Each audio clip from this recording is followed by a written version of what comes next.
Winners know when you're quitting. Quitters don't know when you're winning. That's how it plays out. Man, you're full of some power. I want to change lives. I want to show people how to progress in their money. I want to show people how to progress in their mindset. I want to show people how to progress in their brand, so that way they can take care of their family, take care of their finances, and experience freedom. Welcome to the You Need More Money podcast. I'm your host, Matt Manero, where I come to you every week from my studio in Dallas, Texas. Today I have Andy Audate in the studio because Andy said, let's do a podcast. We were leaving our meeting, and he said, hey, let's do a podcast. I said, come on, man, let's fire it up. Let's do a podcast. We're not afraid. How you doing, Andy? I'm well, and yourself, Matt? Doing great, man. Good. So Andy reached out to me on social and said, hey, I'm going to be in Dallas, and I'd like to swing by and visit with you. I said, of course, come on, man. I'd be happy to make some time with you. And then we ended up having a great conversation for about an hour, and Andy thought that we should have done a podcast on that conversation. Is that so? Yeah, man. First and foremost, it was just so powerful. And I think not only to myself, but people of my caliber and my age group could have benefited from that. So instead of leaving it just in one person's ear, allow other people to hear that. Well, that's cool of you to say. So when you say your caliber and your age, how old are you? I'm 23. And what's your caliber? What does that mean, your caliber? Let's talk about, the level of success that I'm at right now. I'm at the starting point of my success and my story of my business. Someone like yourself, when you have decades of experience in business experience and business years, in comparison to me, when you start your business, I might have not even been born yet. Well, you're 23 and I'm 23 years in business. So actually it's about that. So you were born in what, 95? 94. You were born in 94. 12/31, 1994. So yeah, a few hours away from 95. Yeah, that's funny, man. Well, what were some of the takeaways from our conversation then, my friend? I mean, what will you leave my office with that will impact you? I think one of the biggest things that you told me was grit, man. I'm going to leave here thinking about grit. Sometimes what tends to happen in the marketplace is that I back off. I back off, and instead of putting as much pressure as I need to in the marketplace, I back off because it's not the nicest thing. And what you really showed me was that I really have to continue to have that grit. Like I told you before, I had that grit, and when I reached a certain level of success, I kind of became comfortable. And what you reinstated back into me was that you need to continue and get your pie. I hope so. I hope you feel that way. I mean, your success you're referencing is at 19 years old, you had opened up cell phone stores in your hometown of Rhode Island, and you had how many stores? 4 stores? I have 4 locations, yeah. Yeah, and so would you sell those stores? No, I closed it. Unbeknownst to me, I didn't know you could actually sell a business, so I closed the business. You closed profitable businesses? Yeah. Why? I had no idea. Look, I had one lawyer and an accountant, and I had no idea that you can actually sell a business. And when I made the decision to move, it was on an emotional decision where I was like, I need to get out of this state as soon as possible. So were you running? I mean, were you in trouble? It's not that I was running. It was more so like I had a revelation that there was more out there for me, and I felt like I was hindering myself by staying.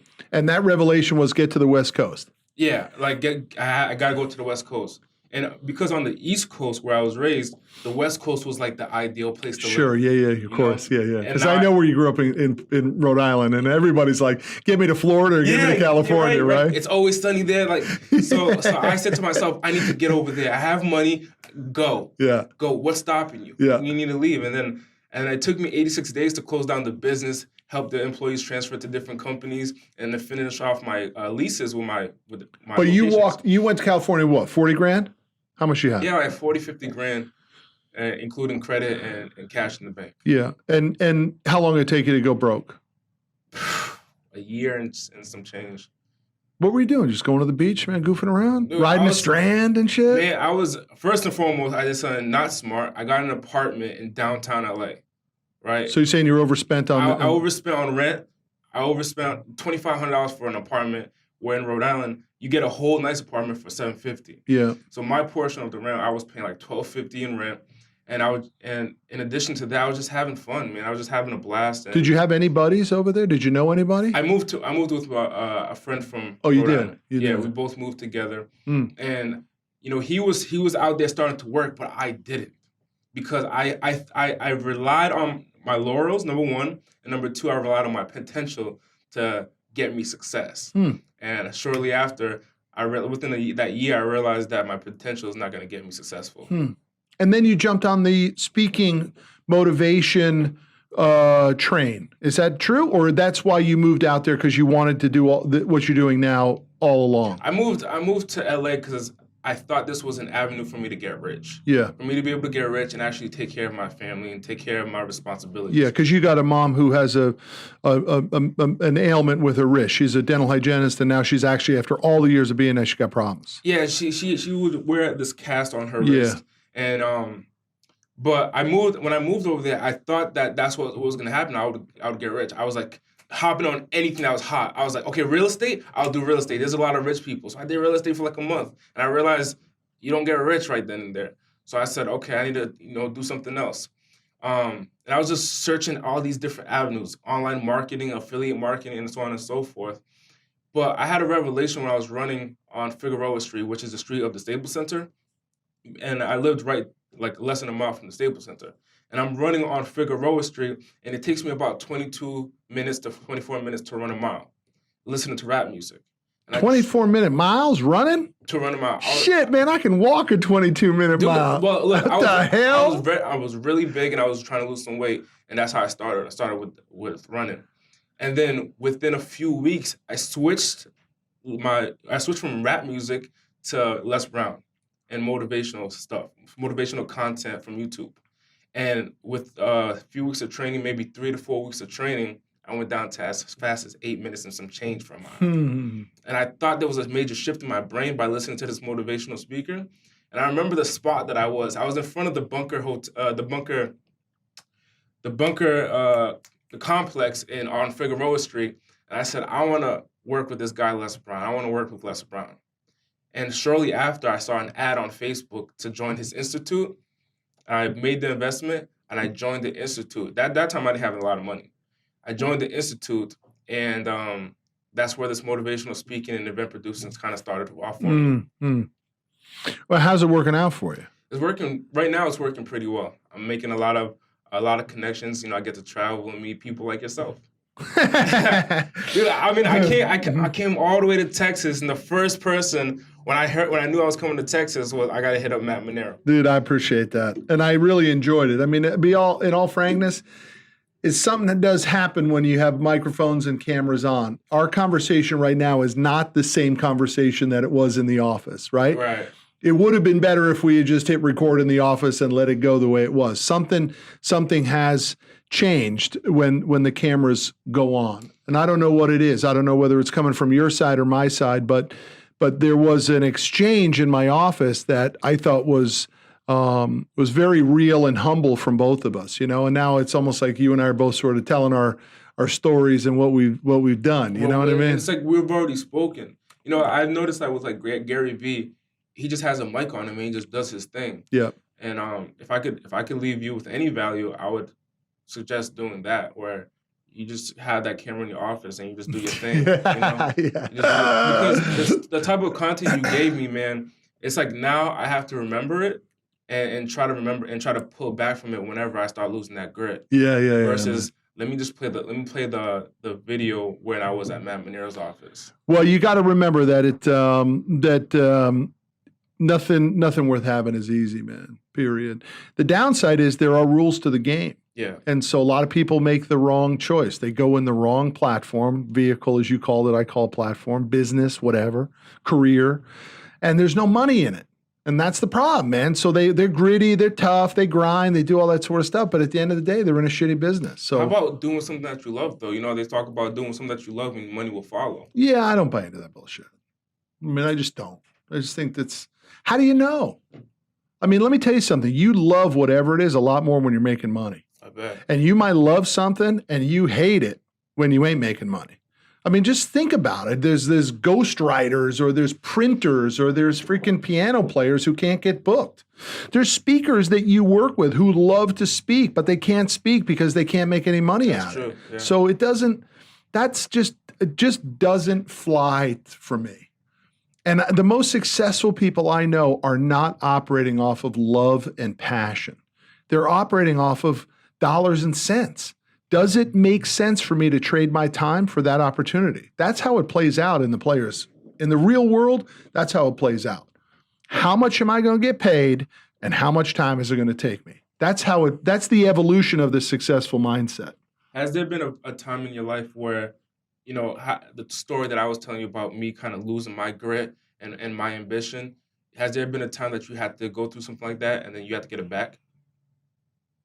I don't really think so. It's just always been straight on. It's not always 100%, but my 70% is 110% for most people. So in fact, it just happened this morning to my wife. And I just said to my wife, because we got the book coming out in March 20th, and now's the big push, right? And it's going to be a big push. And I was just saying to my wife this morning as I was leaving the house, I was like, man, I hope our whole family's ready for this push because I only know one speed on this push and it's going to be all out. And I hope everybody's ready because I'm not going to be balanced. Right. And I said, by the way, I don't have to do that. If we can't as a family handle that push anymore, I'm cool with that. I'll just back off. And she's like, you can't back off. Don't back off. I don't want you to back off. Boom. Dude, the whole conversation took 60 seconds. And I was like, flying out the door to get after it again, So you do need some people in there. But listen, dude, you're not in that spot, right? You don't need that person in your life. It's Andy's time to go into the marketplace and get his piece of the American pie. Right. Right? And I love when you say that. Right? Go get your piece. Go get it, man. Without doing anything illegal, unethical, or immoral, but go get your piece. Go get it. Go get your piece. And it's going to be harder and more difficult and a greater struggle than you thought. And eventually you're going to come to the point where my buddy Ed Milet says, how much is your will, right? And I don't know if you saw that episode I did with Ed Milet, but he talks about that most people will sell their will for a price tag. And the reason he's been so successful is his will is never for sale. And neither is mine. My will, my ability to go soft for repercussions or dollar amounts doesn't exist. Gotcha. Period. I just don't, it doesn't even comprehend that I would do less of a job because the price of the job is less. Do you know what I'm saying? Mm-hmm. Never would work like that. Never in a million years do I think like that. I don't care if I'm shoveling snow or raking leaves. Now, what do you think about changing your price and quote unquote changing your value? Look, I'm going to tell you a story that you related to earlier, right? We didn't talk about this story, but there's an old study from IBM, the computer maker. They took the exact same computer and they divvied it up between two different groups of their sales force. And IBM said to one group of the sales force, you have to sell this computer at this price, which was high, and another group that you have to sell it at this price, which was low. What do you think the result was? The price, I don't know. They both sold the same amount. Because when you deliver the expectation of the marketplace, you will winners figure out a way to win. So the one group sold them at the higher price because that's what they were told to do, and the other group sold them at the lower price, which is what they were told to do. Gotcha. So in your situation where you're saying, how much do I charge for the tickets and all this sort of stuff, and you got advice that said charge higher, it don't matter what you charge. That's what you're going to get because winners will figure out, well, if I need $600 a ticket, how do I find enough people to buy $600 worth of tickets? Right. You will find a way to win. You will not find an excuse.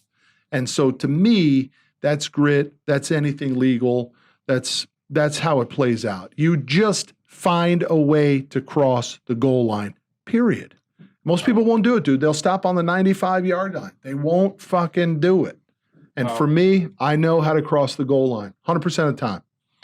We just did a podcast earlier today. I didn't want to do the podcast earlier today. I quit halfway through the podcast and said, I don't want to do it. And came back 20 minutes later and said, start it over. Let's do it. And it was much better the second time, wasn't it? It was. So you just, winners know when you're quitting. Quitters don't know when you're winning. That's how it plays out. Man, you're full of some powerful. Dude, I've been around the block, man, just like you. You're full of. But the thing about you, Matt, is that you give it. Like you cut the bullshit out. You cut the bullshit, and I think I resonate with you more now to actually meet you in person, to actually realize that you cut the bullshit out, and you're you're kind of like the person I want to emulate as far as the way you speak to people, and that you're so straightforward. It's like, dude, this is what you got to go out and fucking do. Yeah, but that's because you're open to that. Dude, a lot of people aren't open to that. You're open to that line of conversation, Andy, and I give you credit for that, but most people aren't. Dude, they're not looking for that type of conversation. They're looking for it to be sweet and soft and all that stuff. So I give you credit for being able to receive the message like that. I mean, it's just not the way it plays out for most people, dude. They want it easy. I'm in a position right now. I come to Dallas. I'm new to Dallas. Yeah. I gotta produce results. I have to produce results. There's no questions. And meeting up with you, it just pushed me from our conversation that how am I gonna produce results? Find a way by any means necessary and have that grit. That's it. And that's the name of your book. That's it. It's to have that grit and just keep on going. I appreciate your time, man. Dude, I'm glad you came by. I'm grateful that you reached out to me, and I think it was productive for both of us. So with that said, I'll see y'all down.